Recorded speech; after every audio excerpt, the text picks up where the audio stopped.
Facebook the other day, I got poked by a zombie. Then he bought me a cocktail and planted a tree in my honor. Who the fuck is this tree planting zombie that's buying mixed drinks for people? I don't want you as a friend. Hang out with goddamn zombies that are barkeeps. Somebody sent me a video. It's just a few days old, if you haven't seen it. It was Britney Spears on stage dancing, and her tampon is halfway out. You can see it, she's doing her moves, and let's just say the tampon is doing pretty good choreography. There's a couple of things right off the bat that, well, first of all, the thing that really shocked me was I didn't think that Britney Spears' vagina could hold anything in anymore, which was...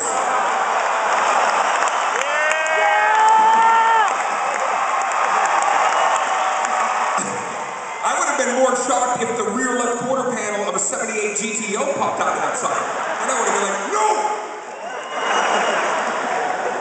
Can I just say one last thing about her? Have you ever seen a close-up of Britney Spears at, like, getting out of cars? Her vagina looks like a stroke victim's mouth. It's like the Nile. A vagina shouldn't disappear around a corner.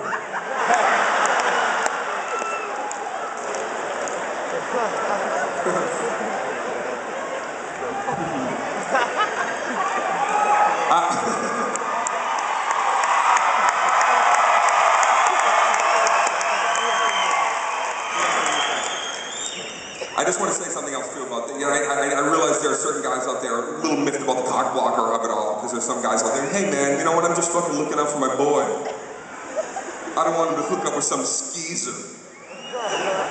I just want to say that. I'm looking out, and I'm also looking out for the ladies, because I will say this. Guys that prevent other guys from getting laid are called cock blockers, but I know women that prevent other women from getting laid, but they don't have a cool, interesting stigma nickname like guys do, so I've taken it upon myself to come up with one.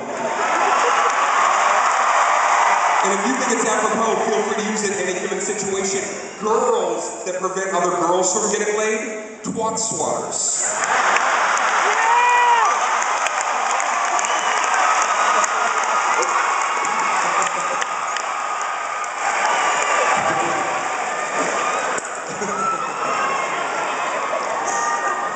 Leafy, you totally thwatted my twat just now. He had AIDS too.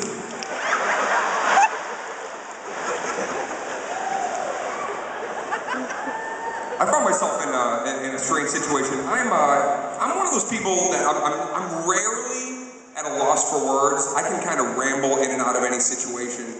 There's only been a couple of times in my life when someone has like stunned me to silence, and it's usually with some kind of horrific, serious news. The other day, a waitress pulled some Jedi cerebellum magic on me. She froze me in time. I'll tell you this, she asked me a question, one question, that totally fucking just... Okay, here's what happened. I sit down, and I've never eaten at this establishment before, but even though I didn't look at the menu, I knew what I wanted. I wanted a pretty standard sandwich, Turkey Club sandwich, pretty standard international sandwich anywhere you go. I myself, I prefer 3 items only on a Turkey Club when I order one. I like lettuce, I like mayonnaise, I like cheese. 3 items on a Turkey Club sandwich. Yeah, that's the way I wagon wheel, you know? Roll. So I sit down, and this waitress, I can tell already, she doesn't, there's a weird synergy between her and I. One of those waitresses, you get that waiter or waitress that when they're busy, blame fucking you for coming in. I sit down, she hustles by the table, I need a minute. Okay. I didn't do this. I'm one man. I sit down, she finally comes over, here's what she does to me. I don't look at the menu, I know what I want. She finally goes, yes, yeah, what can I get you? What would you like? I said, yeah, I would like to order a Turkey Club sandwich. And can I get that with only lettuce, mayonnaise? Right there, she rudely interrupts me. She goes, excuse me, why don't you just tell me what you don't want on it?